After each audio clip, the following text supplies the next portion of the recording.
Let me tell you how I got accused of turning a peaceful spring-fed pond into a weapon of mass destruction. At least, that's how the new HOA president saw it, clipboard in hand, marching up to my fence like she was leading a parade. I'm not kidding. Her first words to me were, "Release the water, drop the gates, or you'll be held liable." She had no idea the whole case was propped up by a forged document. A little DIY job she probably printed herself after a bottle of Chardonnay. You know what I mean? But the wildest part? She never thought I'd actually call her bluff, do exactly what she demanded, and watch her $1 million subdivision transform into something between a swamp and a bad reality TV show. When a bully hands you the perfect weapon to take them down, you're not supposed to just walk away, right? Anyway, this circus started on a Tuesday morning that should have been quiet. A day for 2 cups of coffee on the porch, birds arguing in the trees, just like my granddad liked it. Instead, the mailman handed me an envelope that felt heavier than it looked, all fancy script. Oakwood Preserve Homeowners Association. Never mind, I don't live in Oakwood Preserve. My land sits just above them. All 35 acres of it, handed down from my granddad in '52 and passed to me in '89. Back then it was all woods, a creek, and the old pond I built to county code in '92. Inside the envelope, a fine. Not just a slap on the wrist, either. $2, $7.50, courtesy of the new HOA president, Lisa Manort, a real estate retiree turned petty dictator, but everybody calls her Clipboard Karen. The letter accused me of hoarding water, said my pond was a hydraulic hazard and a non-compliant water storage facility. Legalese, cold as a fish. But what really got me? Clipped to the back, half a dozen glossy photos of my pond, my dam gate, my old workshop, all shot from high above. They'd flown a drone over my property without so much as a call. That's a special kind of neighborly, huh? Now, I'm a retired welder, spent 20 years in the Army before that. I follow the rules. I know this pond isn't some mud puddle. It's a system I built to code, blueprints stamped, and everything. For decades, it's kept their neighborhood safe from flash floods, not the other way around. So I did what any stubborn old man would do. I called the county, got Dale, the senior water inspector, on the line. Guy's been working there longer than I've had the pond. He laughed, told me my setup was grandfathered in 6 ways to Sunday. Compliant since '92, records right there in his office. Don't worry about them, he said. They can't touch you. That should have been the end. I sent the HOA my blueprints, inspection reports, all stamped official. Explained the history, played it straight. But 2 days later, I get a reply that reads like a cold slap. Your documents are irrelevant. Our records indicate your operational permit expired in 2015. You are in violation. There's that fire in my gut. Expired? What permit? These permits don't expire, never have. I dug out every record from my old file cabinets. My construction approval number from '92 didn't match theirs. The permit they cited was a total fabrication. It wasn't a mistake anymore, it was a lie.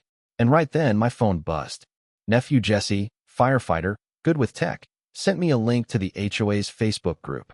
There it was, drone footage of my pond with a caption accusing me of endangering the whole community. The comments were pure poison. People I'd never met calling me a menace, demanding action. That's when it all clicked.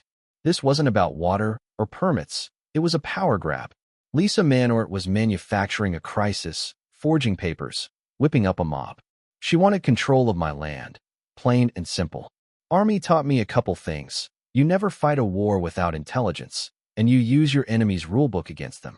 Lisa loved her rules, so I buried her in paperwork. Filed a public records request for every single document and decision they'd made about me. I went to the county in person, showed Dale their fake permit. Never seen a number like that, he said, and led me into the archives to prove it. The permit never existed. A week later, the HOA sent a manila envelope stuffed with blacked-out pages, but they missed one gem, a copy of the fake permit, with a signature from a county engineer who'd retired 2 years before the date on the document. Plus, an email from Lisa to the board. He's not even in the HOA. Let's push hard. There it was, proof this was never about flood risk. It was about control. That's when I stopped being tired and started getting strategic. Jesse flew his drone, shot-proof my gate was well inside my property line, far from their reach. He overlaid the video with a county plat map, drew a bright red line. Case closed. My neighbor's son, Travis, a civil engineering student, ran the numbers. His report proved my pond actually protected their homes from flooding. 6 weeks in, a courier dropped off the HOA's final notice, fancy paper, red letters, drain pond, remove barriers or face daily fines and personal liability. Signed, notarized, gold seal and all. Instead of panicking, I almost laughed. They'd put their threat in writing, hand-delivered it. I was going to frame that letter. Called Jesse, set up a GoPro by the gate, called Dale for legal advice. He told me, if you follow a written order, liability shifts to them. So that's what I did. Wrote a notice, documented every step, nailed it to a post by the dam, sent certified copies everywhere. HOA, county, my lawyer buddy from the army. Then, with Jesse watching from the porch, I took my old pipe wrench and cracked the gate open, just a couple inches. Water trickled out, steady, not reckless. A promise, not a flood. The forecast called for rain, and I didn't have to wait long. By Saturday, with the HOA's big garden fete planned right at the bottom of the hill, their landscapers had just finished mowing down the native grass buffer, one last line of defense. Jesse's GoPro caught every minute. First, a light trickle. Then, the rain came, 4 inches in a night. The buffer was gone, the culvert blocked with last year's leaves. The little trickle became a muddy pond, then a swamp, and by morning the HOA's pride and joy was a shallow brown lake. White stakes marking vendor booths sticking out like sad gravestones. 3 backyards were half underwater, water lines up the vinyl fences. Their big garden party turned into a disaster zone. Lisa Manort called me in a rage, her voice somewhere between a banshee and a broken air horn, accusing me of flooding them on purpose. I sipped my coffee and told her, I just followed your orders. You've got it all in writing. You wanted the water, now you have it. Dead silence. Then, threats of lawsuits and sheriffs, but I was calm.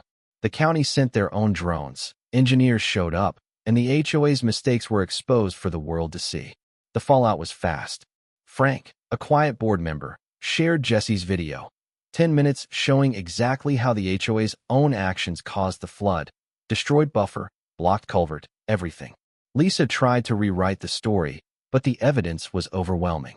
The board voted to suspend her. The county fined the HOA $85,000 for stormwater violations and illegal wetland destruction. Insurance refused to cover damages. The HOA had to levy a special assessment to pay for everything: repairs, fines, settlements. Lisa moved out under a cloud. Her reign ended by one dumb letter and her own arrogance. After the circus left town, I fixed my pond's overflow system with Travis, got it recertified, and mailed the stamped approval to the new board, just for the record. The neighborhood changed for the better. They planted rain gardens, replaced the drainage, started listening to real engineers. Frank even stopped by to thank me, admitted my little flood saved them from a much bigger disaster. So now, when folks from Oakwood Preserve walk by, they give a little nod. It's not about revenge.